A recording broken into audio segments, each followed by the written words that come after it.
In the United States and in Australia, a lot of people say, oh, you know what, if you buy a Toyota, you're going to be safe because, if it breaks down, Toyota will just fix it for you. They're really good with warranties and their cars are really reliable. Well, I don't know about that, guys, because over the past few years, there has been many class action lawsuits. I mean, lawsuits involving thousands of people for faulty engines, for faulty diesel engines from Toyota in particular. There's been many different court cases involving Toyota. So this perception of Toyota longevity, in my opinion, is maybe it used to be true, but it's not anymore. And here's the thing. Even today, if you buy a performance Toyota Corolla vehicle, for example, there's been a lot of excitement around the Toyota GR vehicles. Yeah, if you buy one of these, good chance it'll break. And if it does, then it's going to cost you more than the car is worth to fix it. Sounds ridiculous, doesn't it? Sounds insane.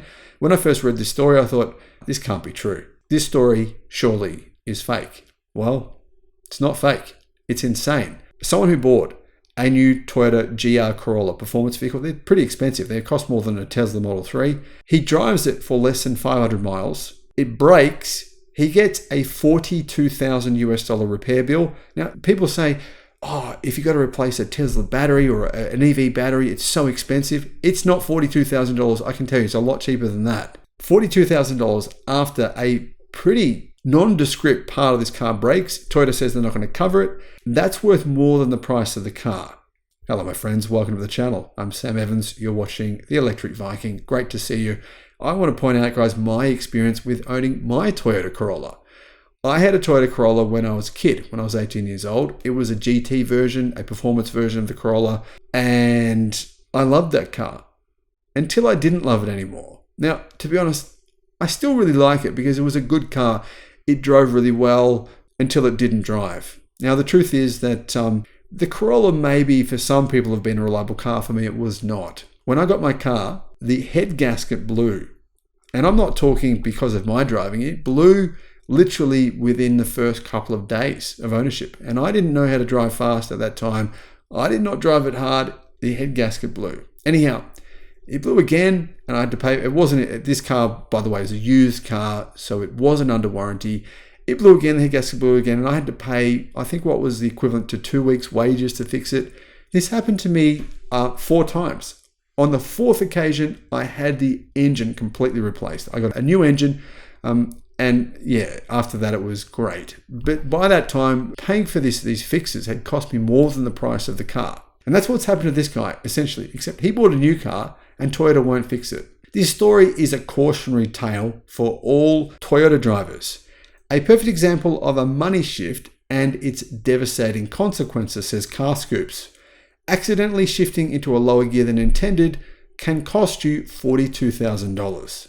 Now here's what happened. A new GR Corolla owner experienced a nightmare scenario before even getting to 500 miles. The repair bill was so insane that this guy might as well just throw the car out. Literally, I'm not exaggerating. The GR Corolla Premium costs $41,000 after destination and handling before any markups are put on. Now, the truth is, you'll probably see some markups because that's a common Toyota tactic with performance vehicles. Anyhow, he was quoted $42,180 to repair his GR Corolla. The price is $41,000. So his quote to get it fixed was $1,000 more than to buy a completely new vehicle. He admitted to the Toyota dealership that he accidentally shifted his car.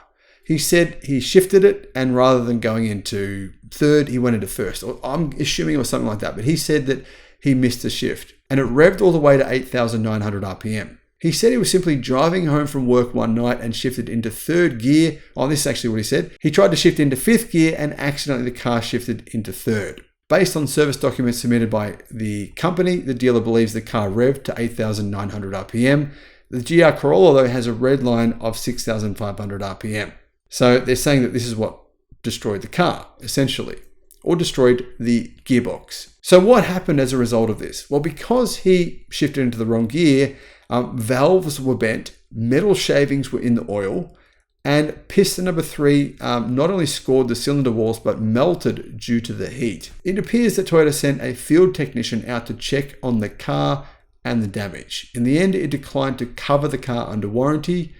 And some people say that, well, fair enough. Toyota should not have covered it. Now, in my opinion, the repair bill seems absolutely insane. Here are the prices. The short block assembly costs $5,483. The head is $2,300. The timing cover is $1,200.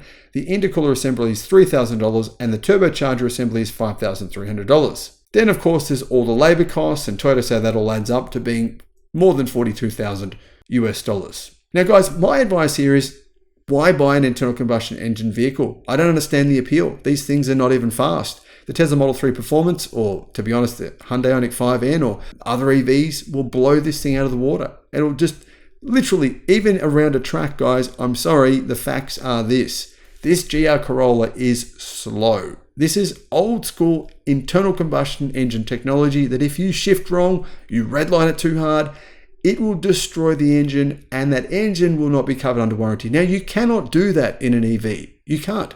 You don't even have to service a Tesla EV. Guys, I sound like I'm spruiking Tesla, but I mean, the Model 3 Performance has just come out. It's the same price. Basically, it's only slightly more expensive than a GR Corolla, which looks like dog's balls. It does. It looks like a barrel of junk. It doesn't look good at all. It looks old school, and it is old school. I mean, I get why people like that, but the truth is, we have a product now that's better. It's digital. It's the future. It's actually legitimately fast. It's actually luxurious. It's comfortable. It's called an electric car. Move on.